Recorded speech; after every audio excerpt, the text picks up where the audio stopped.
मैं डॉक्टर रमेश चंद्र वर्मा, सह आचार्य, drawing and painting, R D. Girls college, Bharatpur. पिछले वीडियो में हमने गुफा संख्या 1 एवं 2 के प्रमुख चित्रों के बारे में जानकारी प्राप्त करी थी।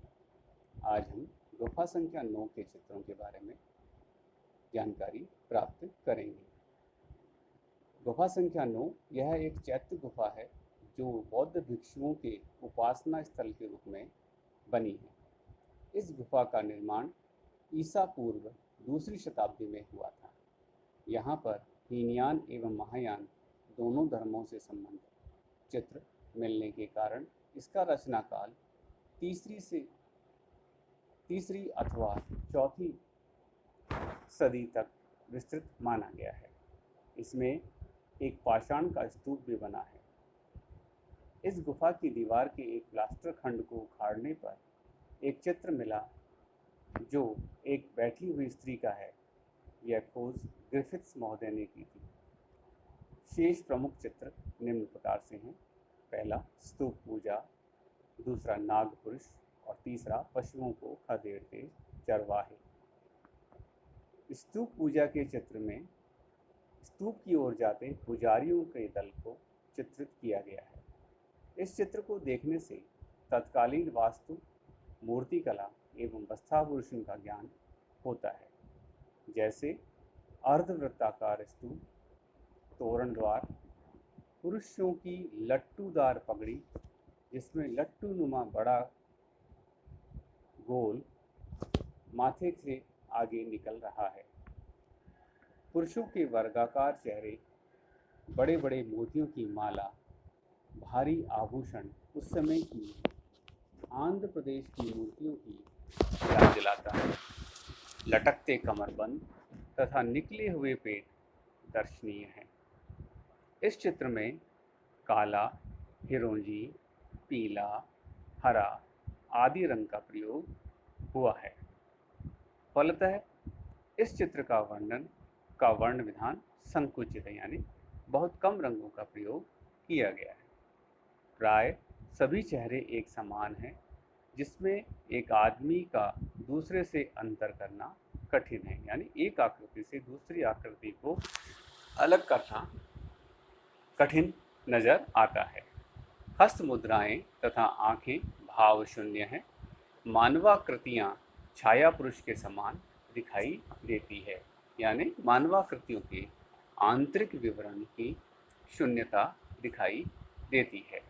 तो इस प्रकार से यह जो चित्र है वह कलात्मक रूप से ज़्यादा उत्कृष्ट नज़र नहीं आता है। दूसरा चित्र गुफा संख्या का जो है नाग पुरुष। इस गुफा की भीतरी भाग पर बाईं ओर खिड़की के ऊपर पर्वत कंदरा पर एक वृक्ष के नीचे नाग पुरुष बैठे चित्रित किए हैं। नागराज को प्रजा की बातें सुनते दिखाया गया है। उड़ती हुई अप्सराओं के चित्र गतिपूर्ण बन पड़े हैं। तीसरा चित्र है पशुओं को खदेड़ते चरवाहे। पशुओं की चंचलता एवं गति को बड़ी सुंदरता से इस चित्र में दर्शाया गया है। इन चित्रों के अतिरिक्त भित्तियों पर बुद्ध की आकृतियां चित्रित की गई हैं। अब हम बात करेंगे गुफा संख्या 10 के चित्र। यह भी चैत्य गुफा है। इसके पिछले घोड़े की नुमा स्थान पर स्तूप का निर्माण किया गया है। यहाँ खुदे हुए एक अभिलेख के आधार पर इसका निर्माण 200 ईस्वी पूर्व आंध्र सातवाहन काल में हुआ था। इस गुफा के अधिकांश चित्र क्षतिग्रस्त हो गए हैं। ये चित्र प्रारंभिक शैली के हैं।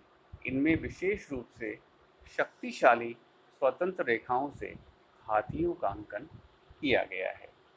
अन्य चित्रों में छदंत जातक कथा, जुलूस का चित्र, साम जातक तथा बौद्धि वृक्ष का अंकन है। छदंत जातक कथा 6 दंत जातक कथा अनुसार पिछले जन्म में बुद्ध 6 दांत वाले हाथी के रूप में जन्मे थे।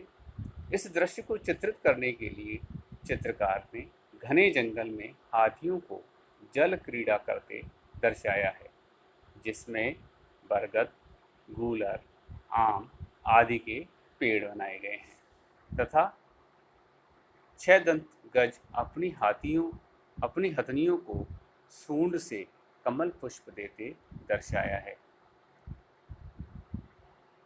कहीं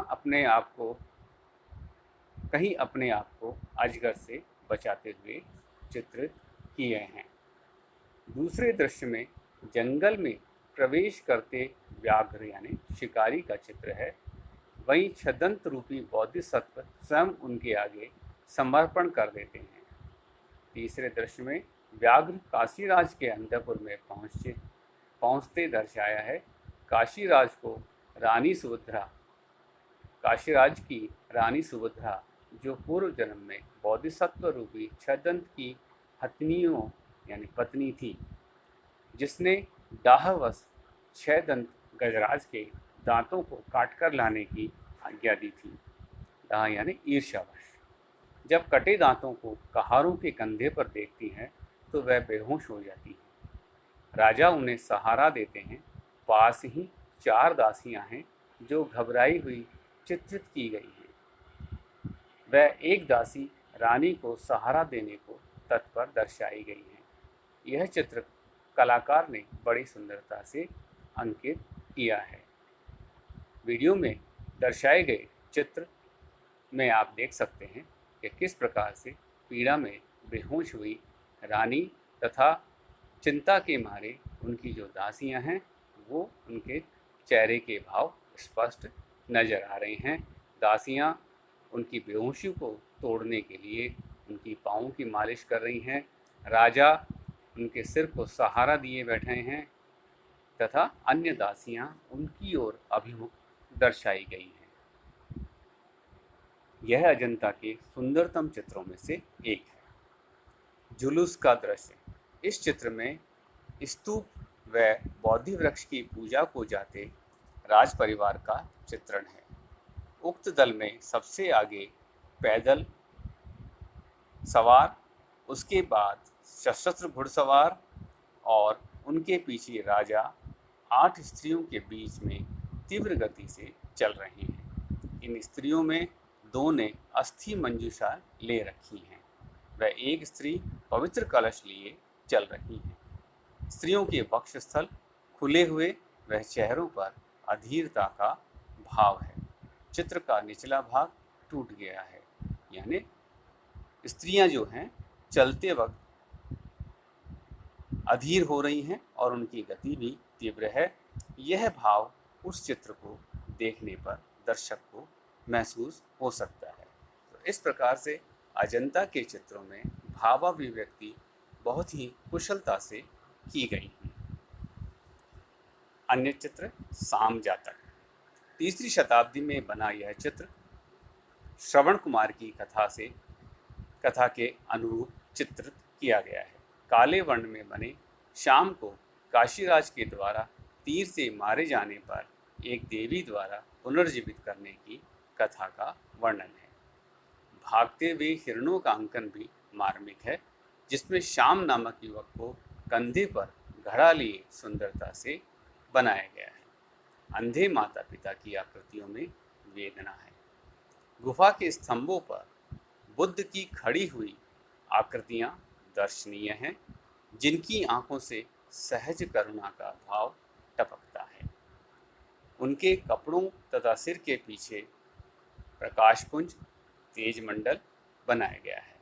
तो इस प्रकार से गुफा संख्या 9 के एवं 10 के प्रमुख चित्रों के बारे में हमने जानकारी करी।